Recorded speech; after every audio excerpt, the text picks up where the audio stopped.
चलिए दोस्तों, आपको शिक्षक दिवस की हार्दिक शुभकामनाएं। जो कल वीडियो नहीं बन पाया था क्योंकि कल शिक्षक दिवस था और कल काफ़ी हम लोग कल बिजी थे, तो आज हम स्टार्ट करने वाले हैं। जैसे आप जानते हैं कि आपका इंटरमीडिएट का सेकंड पेपर का फिजिक्स मैंने स्टार्ट कर दिया हूँ, ठीक ना। जिसमें आपको मैंने अभी तक प्रकाश क्या है, प्रकाश के गुण क्या हैं, ये सारी चीज़ें मैं बता दिया हूँ। अब हमें पढ़ना है कि प्रकाशिक वस्तु है, ठीक ना, और प्रकाश का स्पेक्ट्रम, ये चीज़ें हमें पढ़नी है, ठीक है। तो उससे पहले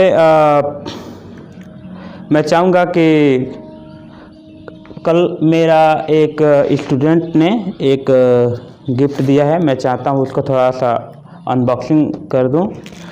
और जानते हैं कि कल मैं सारे गिफ्ट का जो आपका अनबॉक्सिंग कर दिया था, बस यही बचा हुआ है, ठीक है। और मैं चाहता हूँ जो हमारे सलेमपुर कोचिंग से शैलेश का है और उन्होंने मेरे को गिफ्ट किया है। आइए देखते हैं क्या गिफ्ट किया है, ठीक है। चलिए इसके बाद हम स्टार्ट करेंगे। चलिए इसका अनबॉक्सिंग हम करते हैं।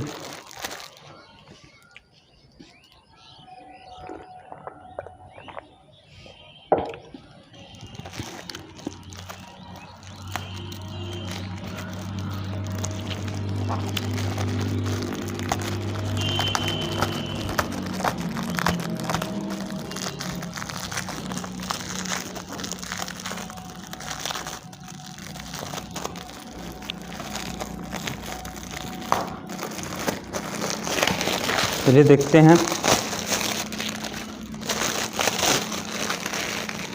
वाव, बहुत अच्छा, ये है डायरी, ठीक है ना। चलिए इसके लिए जोरदार तालियां होनी चाहिए।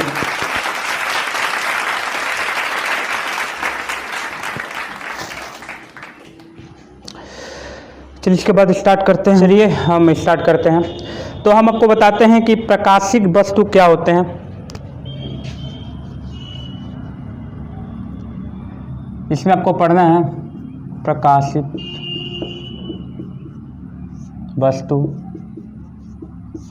प्रकाशित वस्तु, ठीक है ना। इसमें पहला पढ़ना है प्रदीप्त वस्तु,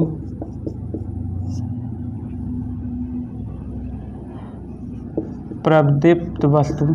दूसरा पढ़ना है अप्रदीप्त वस्तु, है ना। Luminous and non luminous body पढ़ना है हमें, luminous and non luminous body, ठीक है। चलिए सबसे पहले हम जानते हैं कि जो प्रदीप्त वस्तुएं क्या होती हैं। प्रदीप्त वस्तु क्या होता है इसे समझना है, ठीक है। देखिए, जो वस्तुएं स्वयं को प्रकाश उत्पन्न कर दे, जैसे सूर्य, ये क्या करता है, स्वयं को प्रकाश उत्पन्न करता है। लालटेन, मोमबत्ती, जो वस्तुएं स्वयं को प्रकाश उत्पन्न करती हैं उन्हें हम प्रदीप्त वस्तु या लुमिनियस बॉडी कहते हैं, ठीक है। जो स्वतः प्रकाश को क्या करती हैं, उत्पन्न करती हैं, ठीक है। जैसे मैं आपको इसमें आ सकता है एग्जाम्पल में सूर्य, आपका हो जाएगा मोमबत्ती, मोमबत्ती,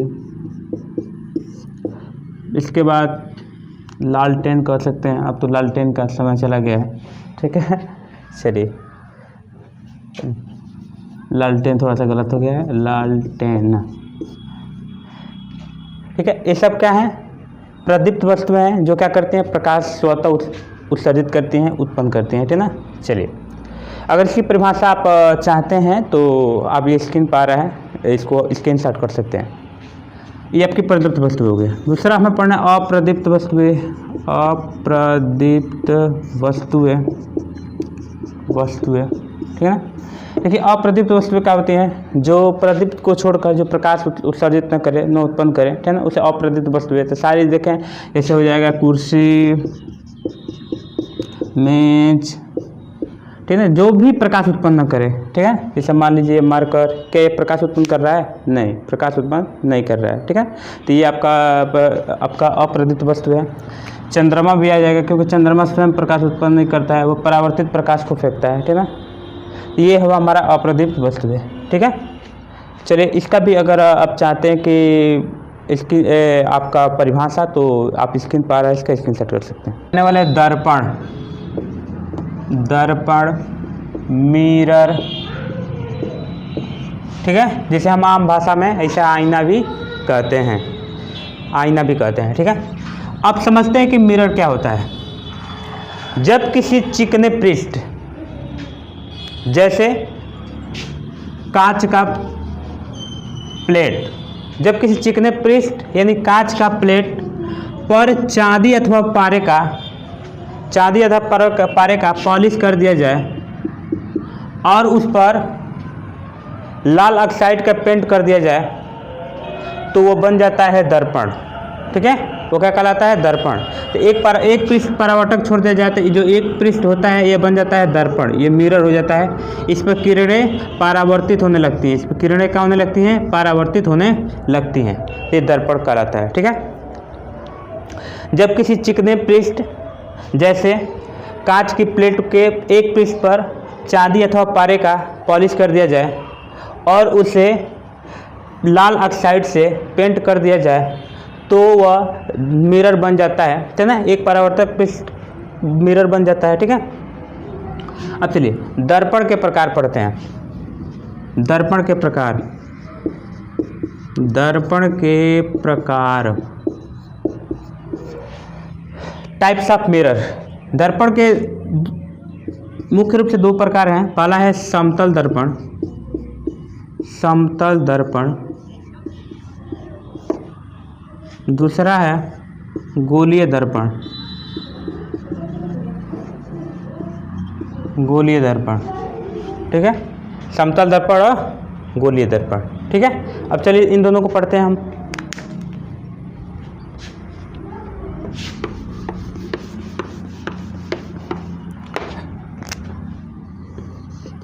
अब ये हो गया समतल दर्पण, समतल दर्पण। और दूसरा होगा गोलीय दर्पण। ठीक है, इसको बोलेंगे प्लेन मिरर और इसको बोलेंगे स्फेरिकल मिरर।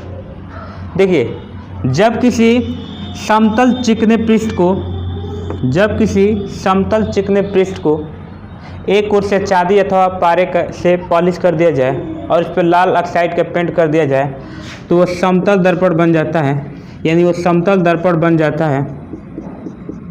ये क्या बन जाता है? समतल दर्पण, प्लेन मिरर बन जाता है।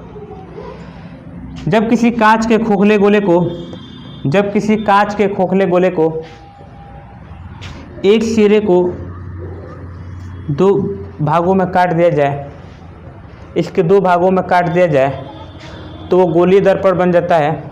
या कह सकते हैं कि किसी कांच के खोखले गोले का वह पृष्ठ जो किसी गोले का भाग होता है, किसी कांच के खोखले गोले का वह पृष्ठ जो किसी कांच के गोले का भाग होता है, गोलीय दर्पण कहलाता है। अगर इसे हम दो भागों में काट दें, इसे दो भागों में काट दें तो एक भाग आपका हो जाएगा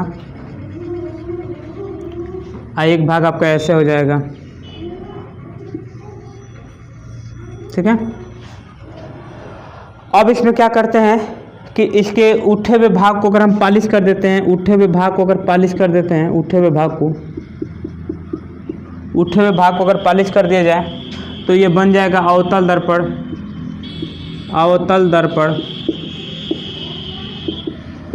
अगर इसके धंसे हुए भाग को पॉलिश कर दें, धंसे हुए भाग को पॉलिश कर दें या दबे हुए भाग को पॉलिश कर दें तो ये बन जाता है उत्तल दर्पण, यानी उत्तल गोलीय दर्पण भी कह सकते हैं।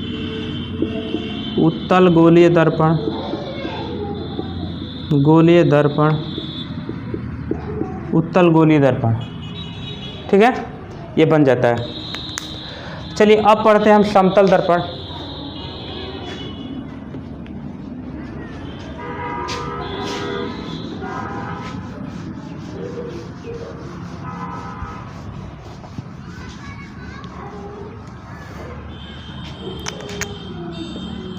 समतल दर्पण, प्लेन मिरर,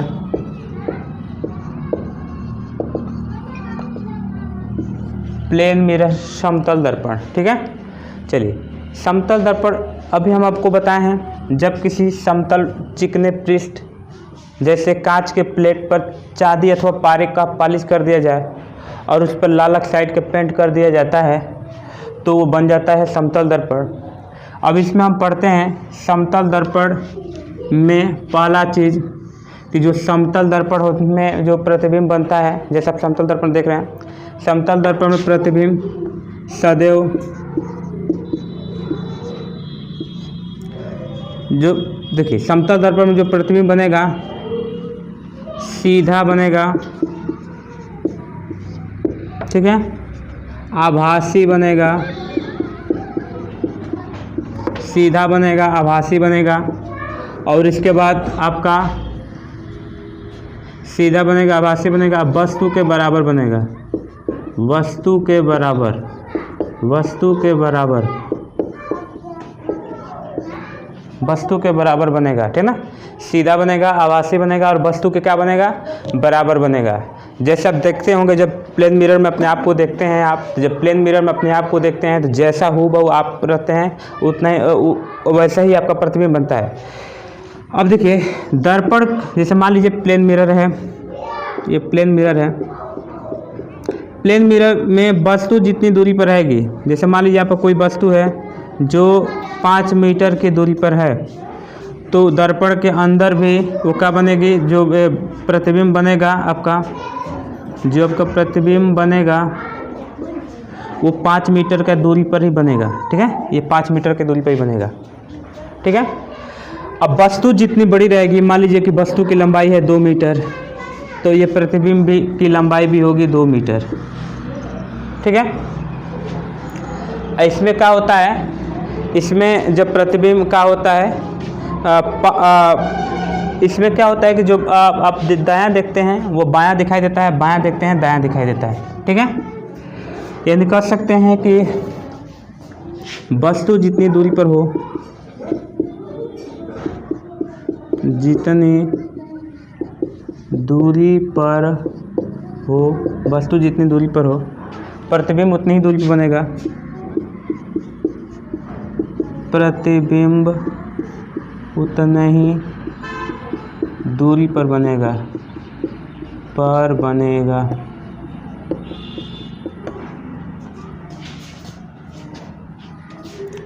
चलिए इसके बाद हम